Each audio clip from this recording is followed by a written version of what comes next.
السلام علیکم۔ Pakistan biography channel میں آپ سب کو خوش آمدید، جہاں ہم نامور پاکستانی شخصیات کی زندگی کا جائزہ لیتے ہیں۔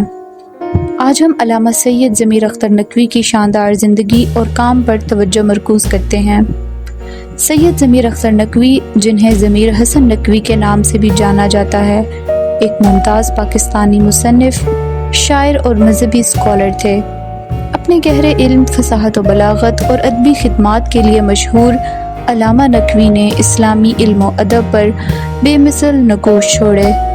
آئیے ان کی ابتدائی زندگی اور تعلیم کے بارے میں بات کرتے ہیں۔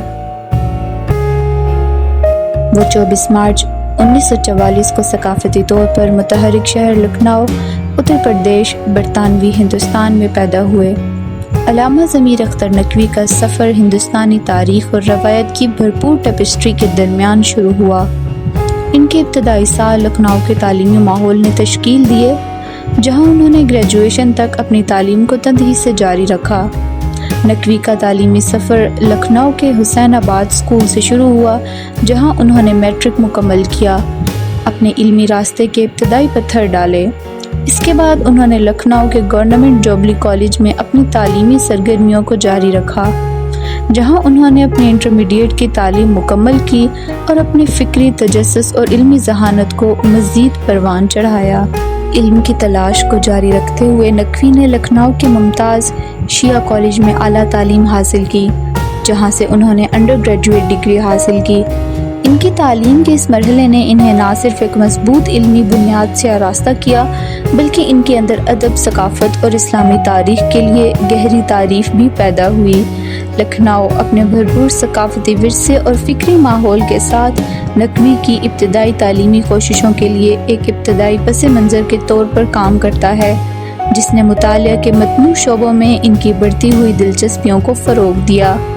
1967 میں نقوی کی زندگی نے ایک اہم موڑ لیا، جب انہوں نے ایک ایسے سفر کا آغاز کیا جو ان کے مستقبل کو گہرائی سے تشکیل دے گا۔ کراچی، پاکستان منتقل ہو کر نقوی اپنے ساتھ وہ فکری جوش اور علمی سختی لے کر آئے جو لکھنؤ میں اپنے ابتدائی سالوں کے دوران پیدا ہوئی تھی۔ جغرافیائی منتقلی کے باوجود نقوی کی علم کی پیاس ادھوری رہی۔ جب وہ کراچی کے علمی منظرنامے میں داخل ہوئے، اس ہلچل والے شہر میں ہی نقوی نے اپنی ڈاکٹریٹ کی تعلیم حاصل کی اور اپنے تعلیمی حصول کو آگے بڑھانے کے لیے کراچی یونیورسٹی میں داخلہ لیا۔ کراچی یونیورسٹی میں نقوی نے اپنے آپ کو سخت اسکالرشپ میں غرق کر دیا، سائنس، فلسفہ اور ادب پر محیط مضامین کا مطالعہ کیا۔ سیکھنے کے بارے میں ان کا کثیر الثباتی نقطہ نظر اس کے ناقابل تکثیر فکری تجسس اور جامع تعلیم سے وابستگی کی عکاسی کرتا ہے۔ مزید برآں نقوی کی ڈاکٹریٹ کی تعلیم نے انہیں اسلامی تاریخ اور فقہ کے بارے میں ان کی سمجھ کو گہرا کرنے کے لیے ایک پلیٹ فارم فراہم کیا، جس نے مذہبی اور فلسفیانہ فکر کی باریک بینی کے ساتھ ایک ورسٹائل اسکالر کے طور پر اپنی حیثیت کو مستحکم کیا۔ نقوی کا علمی سفر روایت اور جدیدیت کے ہموار امتزاج کے ساتھ لکھنؤ اور کراچی کے ثقافتی مناظر سے گزرتا اپنی فکری شناخت اور علمی مشاغل کو تشکیل دیتا ہے۔ لکھنؤ کی تاریخی گلیوں سے لے کر کراچی کے متحرک علمی ماحول تک پھیلے ہوئے ان کی تعلیمی وڈیسی نے ادب، ثقافت اور اسلامی اسکالرشپ میں ان کے بعد کی شراکت کی بنیاد رکھی۔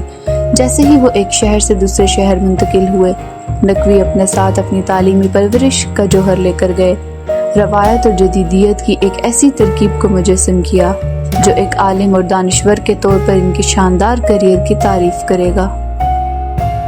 آئیے اب ان کے کیریئر کی بات کرتے ہیں۔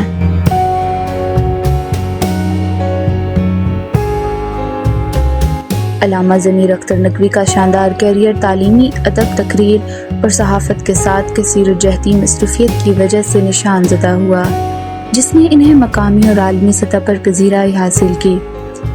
اپنی غیر معمولی تقریری صلاحیتوں کے لیے مشہور نقوی نے اپنے علمی خطبات سے دنیا بھر کے سامعین کو مسحور کیا، جو نہ صرف مذہبی اور فکری مواد سے مالا مال تھے، بلکہ ایک دل فریب فصاحت کے ساتھ پیش کرتے تھے، جس نے ان کے سامعین پر دیر کا تاثر چھوڑا۔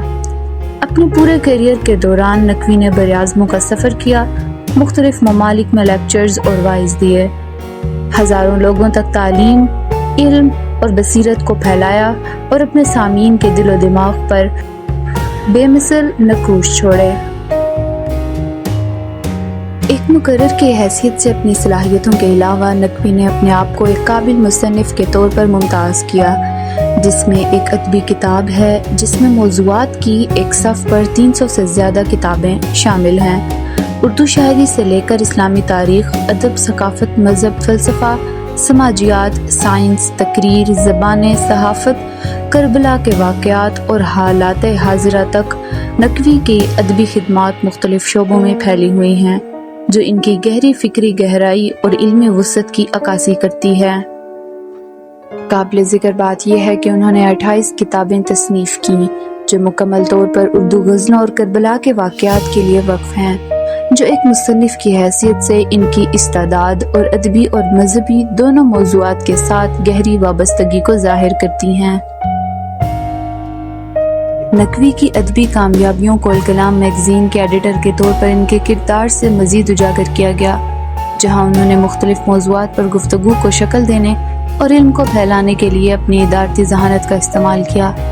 اس کے ساتھ ساتھ انہوں نے انیس اکیڈمی کے سربراہ کے طور پر خدمات انجام دیں، جہاں انہوں نے علماء اور دانشوروں کی ایک نسل کی پرورش کی، سیکھنے اور تفتیش کے کلچر کو فروغ دیا۔ ان معزز اداروں میں ان کے قائدانہ کردار کی فکری فضیلت اور متنوع شعبوں میں اسکالرشپ کو آگے بڑھانے کے لیے ان کی لگن کی تصدیق کرتے ہیں۔ اپنے پورے کیریئر کے دوران نقوی کی ادب اور اکادمی کے لیے خدمات کو وسیع پیمانے پر پہچان اور پذیرائی حاصل ہوئی۔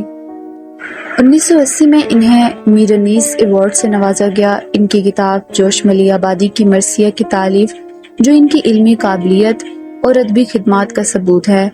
مزید برآں 1999 میں انہیں برطانیہ میں مقیم انجمن فروغ ازاں کی طرف سے باوقار دولت مشترکہ ایوارڈ سے نوازا گیا، جس نے ادب اور فکری گفتگو کے میدانوں میں ان کی عالمی اثرات کو اجاگر کیا۔ آئیے اب ان کی وجہ شہرت کے بارے میں بات کرتے ہیں۔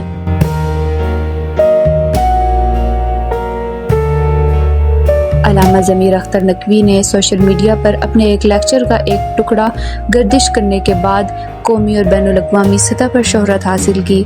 لیکچر، جس نے نیپال اور چین جیسے خطوں میں تناسخ کے تصور اور مفروضہ معجزات پر تبادلہ خیال کیا، اس نے بڑے پیمانے پر توجہ حاصل کی اور آن لائن گفتگو میں ہلچل مچا دی۔ تاہم تعریف حاصل کرنے کے بجائے ویڈیوز تیزی سے تصحیح کا موضوع بن گئی۔ انٹرنیٹ صارفین نے میمز شیئر کیے اور لیکچرز کے مواد کا مذاق اڑایا۔ وائرل ویڈیوز کے غیر ارادی نتائج کے باوجود نقوی نے خود کو اسپاٹ لائن میں دیکھا۔ اس کا نام لیکچرز میں دیے گئے متنازع بیانات کا مترادف بن گیا۔ برسوں بعد جب دنیا کووڈ-19 وبائی مرض سے دوچار ہوئی، نقوی نے ایک بار پھر خود کو عوام کی نظروں میں پایا، جب اس نے دعویٰ کیا کہ وہ وائرس کے علاج کا علم رکھتے ہیں۔ تاہم انہوں نے کہا کہ وہ اس بات کو عوام کے سامنے نہیں لائیں گے، کیونکہ انہیں پہلے بھی طنز اور تضحیک کا سامنا کرنا پڑا تھا۔ اس کی بصیرت کا اشتراک کرنے میں اس ہچکچاہٹ نے میں نہیں بتاؤں گا جو بڑے پیمانے پر مقبول ہوا، یہاں تک کہ ای کامرس کمپنیوں کے ذریعے تجارتی سامان کی تخلیق کو بھی متاثر کیا۔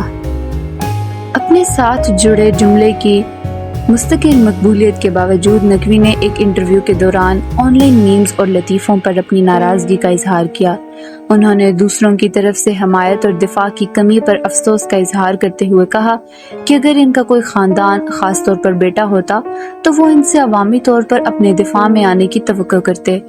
تاہم آن لائن تضحیک کے سامنے الگ تھلگ اور کمزور محسوس کرتے ہوئے نقوی نے اپنے پیاروں کے تعاون کے بغیر خود کو ڈیجیٹل طوفان کے مرکز میں پایا۔ نقوی کی شہرت میں غیر متوقع اضافہ اور اس کے نتیجے میں عوامی تاثرات کے ساتھ جدوجہد نے ڈیجیٹل دور میں تشریف لے جانے کی پیچیدگیوں کو اجاگر کیا، جہاں وائرل مواد کے بہت دور رس نتائج ہو سکتے ہیں۔ چیلنجوں کا سامنا کرنے کے باوجود نقوی کی پائیدار مقبولیت اور اس کے کیچ فریز کی ثقافتی اثرات انٹرنیٹ کی شہرت کی غیر متوقع نوعیت اور آن لائن گفتگو کی پائیدار طاقت کے ثبوت کے طور پر کام کرتے ہیں۔ آئیے اب ان کے ایوارڈز کی بات کرتے ہیں۔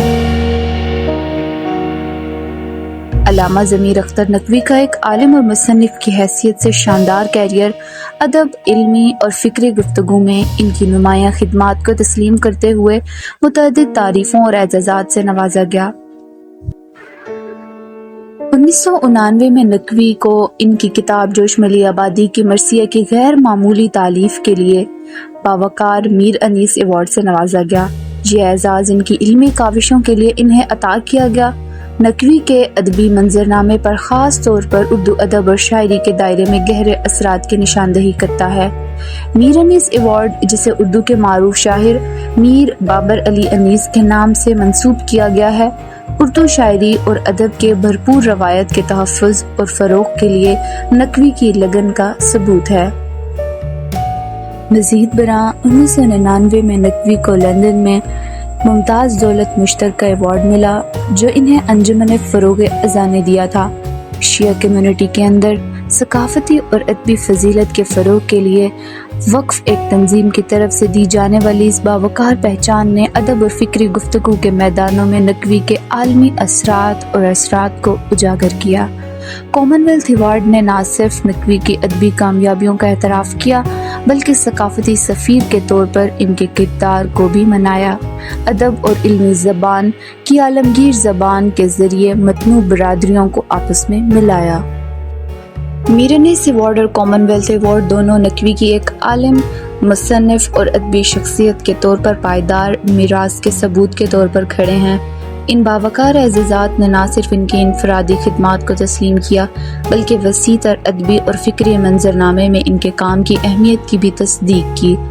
13 ستمبر 2020 کو علامہ ضمیر اختر نقوی کا انتقال پاکستانی فکری اور مذہبی حلقوں میں ایک دور کے خاتمے کی علامت ہے۔ 76 سال کی عمر میں نقوی نے کراچی سندھ پاکستان کے آغا خان یونیورسٹی ہسپتال میں آخری سانس لی۔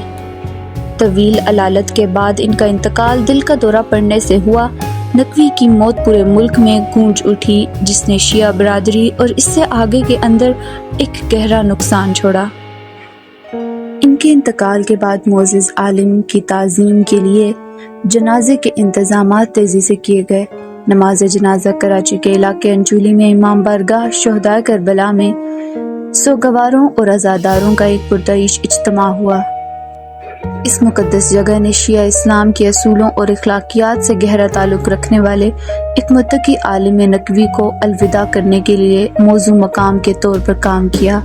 اس پرجوش تقریب میں مذہبی رہنماؤں، علماء کرام اور کمیونٹی کے ارکان سمیت لوگوں کی ایک بڑی تعداد نے شرکت کی، جو ایک محبوب شخصیت کو آخری خراج عقیدت پیش کرنے کے لیے اکٹھے ہوئے۔ نماز جنازہ کے بعد نقوی کو کراچی میں واقع وادی حسین قبرستان میں سپرد خاک کر دیا گیا۔ اس پرسکون مدفن نے معزز عالم کے لیے ایک پرسکون آخری آرامگاہ فراہم کی۔ قبروں کی سنجیدگی اور انہیں الوداع کرنے کے لیے جمع ہونے والوں کی خاموش تعظیم کے درمیان نقوی کی کراچی میں مداخلت، جس شہر کو وہ کئی سالوں سے اپنا گھر کہتے تھے، مقامی کمیونٹی سے ان کے گہرے جڑے ہوئے تعلق اور پاکستان کے ثقافتی اور مذہبی تانے بانے میں ان کی پائیدار میراث کی علامت ہے۔ نقوی کے انتقال سے پاکستانی فکری اور مذہبی گفتگو کے ایک باب کا خاتمہ ہو گیا، جس نے ایک خلا چھوڑ دیا جو آنے والے برسوں تک محسوس کیا جائے گا۔ علامہ سید ضمیر اختر نقوی کی علمی و ادبی خدمات کو منایا جاتا ہے۔ ان کے کام نے ایک پائیدار میراث چھوڑی ہے جو آنے والی نسلوں کو تحریک اور تعلیم دیتی ہے۔ ایک عالم، مصنف، خطیب اور مدیر کے طور پر نقوی کی میراث علم سیکھنے اور فکری تحقیقات کے لیے ان کے مستقل وابستگی کا ثبوت ہے۔ ان کا وسیع کام دنیا بھر کے اسکالرز اور دانشوروں کو متاثر کرتا رہتا ہے۔ اپنی گہری بصیرت، فکری سختی اور لازوال مطابقت کے ساتھ قارئین اور سامعین کے ساتھ یکساں گونجتا ہے۔ آج جیسا کہ ہم علامہ نقوی کی یاد کا احترام کرتے ہیں، ہم مذہب، ادب اور علمی خدمات میں ان کی انمول خدمات کو تسلیم کرتے ہیں، ان کی زندگی کو علم اور الہام کی روشنی کے طور پر مناتے ہیں۔ تو ناظرین، یہ تھی علامہ سید ضمیر اختر نقوی کی سوانح حیات۔ اگر آپ اس طرح کی مزید ویڈیوز دیکھنا چاہتے ہیں اور مختلف شخصیات کی زندگی کا مطالعہ کرنا چاہتے ہیں تو ہمارے ساتھ جڑے رہیں اور ہمارے چینل پاکستان بایوگرافی کو سبسکرائب کریں۔ شکریہ۔